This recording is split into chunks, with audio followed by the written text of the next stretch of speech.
Hello everyone, it's Seth, probably better known as Saffron Olive, and it's time for another daily dose of Dominaria spoilers.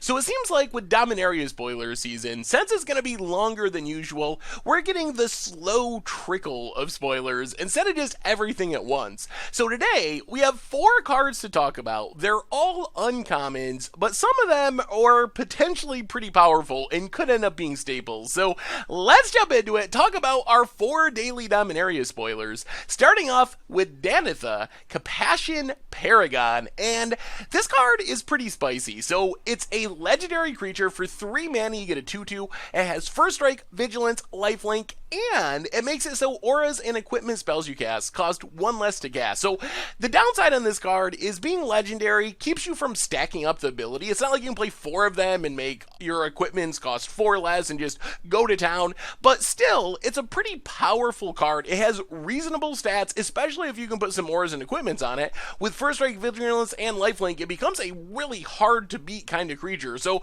as far as comparisons, it kind of reminds me of this weird cross between Hero of Iroas and Ethereum Sculptor.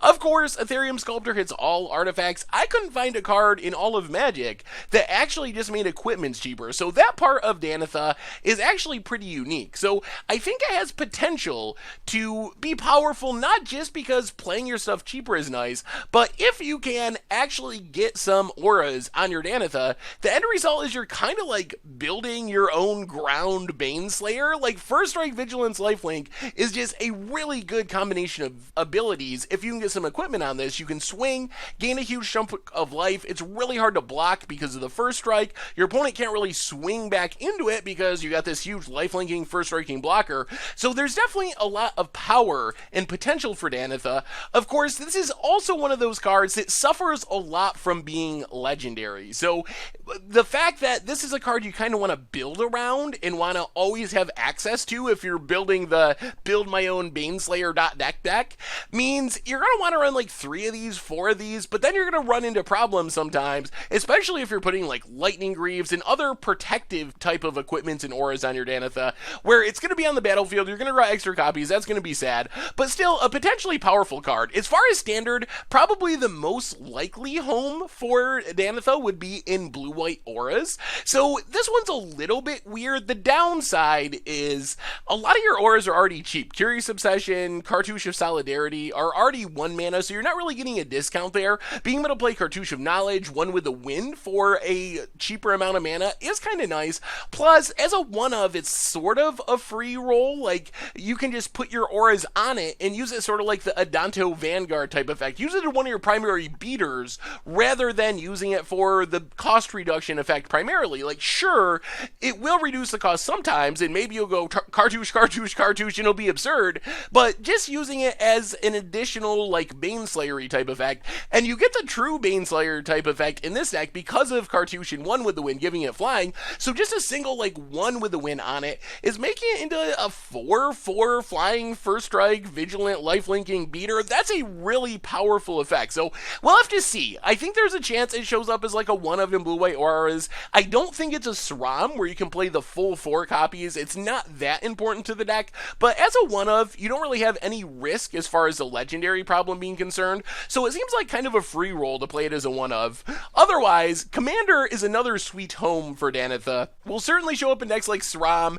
Kemba, Nizan, any like equipment matter decks. I'm sure there's also aura matter decks. It can make curses cheaper, for example, but I think the primary home you'll see this is alongside SRAMs and Kembas and Nizans in the equipment matter deck. Make your equipment a little bit cheaper. Works really well with something like SRAM, since cheaper equipment means you can cast more equipment, means you can draw more cards, means you can cast more equipment, making Danitha into a huge threat. I'm not sure that we'll see Danitha be a commander. I think it ranks behind some of the other equipment matters commanders. It's not drawing you cards, it's just making itself big, so I don't think it'll fit there. However, with the new Brawl format, the standard commander, that's where we might see Danitha really show up and shine. This might be like the only or the primary commander for an equipment or auras matters deck in Brawl, so keep that in mind as well. Otherwise, I want to mention Modern. There's a couple of decks where you think, oh man, maybe Danitha would be great in this deck, but then if you really look at it and kind of think about how it works, it becomes not all that obvious. So that's the last thing I wanted to mention about Danitha, kind of the don't play Danitha here thing. So we have the Saram Pure Steel Paladin combo deck, and when you see Danitha, you think, oh, it makes all my equipment cheaper. That's going to be great. I can combo off even more. The problem is, if you actually look at the deck, all the equipment is 0 mana, so reducing 0 doesn't actually do anything. It would be sweet if it turned it into a ritual and you gained 1 mana when you cast your Bonesaw. Doesn't work that way by the rules though, so don't play it there. Otherwise, the other home where you're like, oh, this could be really good is alongside Slippery Boggle, Core Spirit Dancer in the Boggles deck. But once again, you kind of suffer from the same type of problem. Most of your auras are already 1 mana. Daybreak Coronet's double white mana, so you actually don't get a discount on literally anything. Well, I guess the 2 copies of Spirit Mantle you get a discount on. So I guess you consider playing it as a Boggle, but I don't think that's worth it because you're turning on your opponent's removal. So I don't think you want to play it there either. So overall, Danitha, Compassion Paragon, we'll definitely see playing Commander. Probably not as a Commander, but in the 99. Might be very important to Brawl. I think it might show up in some fringe standard decks and be pretty sweet. Being Legendary, definitely a big drawback on this one. Really cool card. We'll have to see where it ends up. Moving on our list, we have another saga, Triumph of Gerard. And Triumph of Gerard, meh. I think this card's pretty bad, honestly. I can't really see much of a use for this. So the biggest problem with Triumph of Gerard, from my perspective, when you see it, 2 mana, you get 2 +1/+1 counters over the course of 2 turns, and then you get to make a Baneslayer. We're talking about Baneslayer a lot for some reason, but you make a Baneslayer-esque creature, flying first strike, lifelink until end of turn. The problem is, you have to put the +1/+1 counter on the creature you control with the greatest power. And making your biggest creature bigger isn't necessarily all that helpful in a lot of scenarios. It would be much more powerful if you could put the counter on any creature, even if the last ability made you target your biggest creature. But if the first 2 lore counters let you just kind of move the counter wherever you wanted to, I would be a little more excited about this card. But as is, I think maybe limited fodder. I could see it being a game ender in limited if you can get 1 good threat, kind of protect it, put the counters on it, swing in for 1 huge hit and win the game. But as far as constructed is concerned, don't really see any potential here, and it's just, I don't know, it doesn't do enough. It's too slow, doesn't do enough, so I think that we're unlikely to see Triumph of Gerard show up in constructed. Our last 2 cards and uncommons for the day have a pretty good chance of showing up in constructed, I think, if the right deck emerges. So we have Wizard's Retort and Wizard's Lightning, basically the wizard version of Counterspell and Lightning Bolt. So Wizard's Retort is a cancel, 3 mana counterspell, but it's 1 less to cast if you have a wizard. So if you have a wizard, it's literal counterspell. Wizard's Lightning, 3 damage to any target, normally costs 3 mana, but if you control a wizard, it's 2 less, so you get a literal Lightning Bolt. So I think both of these cards actually have some potential. There are a surprisingly sneaky number of wizards in Standard already, and that's not even counting the support that the tribe is getting from Dominaria itself. So Champion of Wits, very strong card. One of the strongest cards in Standard, really. I love that card. So good. Baral's a wizard. Nimble Obstructionist is a wizard. Soulscar Mage is a wizard. So I could definitely see a deck where you have, 12 wizards. Even if you're not straight wizard tribal, the upside of both of these cards is they're castable in their own right. Cancel isn't that bad in Standard. 3 mana Lightning Bolt. It's not exciting, but it's not the worst. So it's not like you have to be hardcore 100% wizard tribal. Sometimes you'll cancel and it'll be fine. Sometimes you'll open fire and it'll be fine. So if you can have, 8 wizards, 12 wizards in your deck where a reasonable amount of the time you're going to get the discount, both of those cards can be very, very powerful. Because it's not like, oh, you can't cast this unless you have a wizard or something like that. You can still cast it for full price, and then if you have a wizard, it just becomes insane. Also worth mentioning, a reasonable number of Merfolk wizards. Silvergill Adept, Capola, Seafloor Oracle, probably some more coming in Dominaria. So maybe we see the counter spell show up in the Merfolk deck just because there's naturally a lot of wizards in the deck, if not in the main, in the sideboard.